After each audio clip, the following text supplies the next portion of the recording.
Oh, look, another thing that progressives are going to blame Asian Americans on, especially the boba liberals. Conservatives are suing law firms over diversity efforts. It's working. These lawsuits are being brought by Edward Blum, the same man who ended affirmative action using the Supreme Court and using Asians.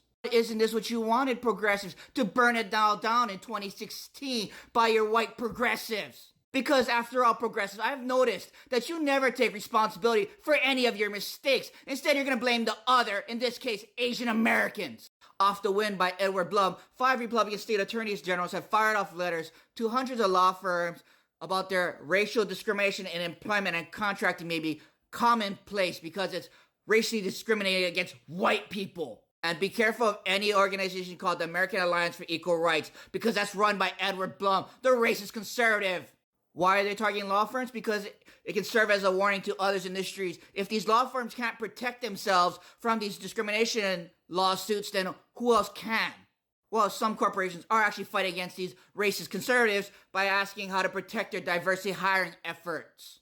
While there is no law about affirmative action for corporations, the programs that these companies use for diversity hiring could all be questionable in the Supreme Court's decision about race conscious. And conservative states could pass laws to prevent diversity hiring practices. So conservatives are leading the charge against diversity hiring or hiring any minority in general, but yet progressives are still going to blame Asian Americans because progressives are just as racist as conservatives. But I get it, progressives. You're not going to vote for Genocide Joe or any Democrats because they don't have the same beliefs and positions you have. Meanwhile, the rest of the country actually want the white supremacist, Zionist, racist conservatives to win.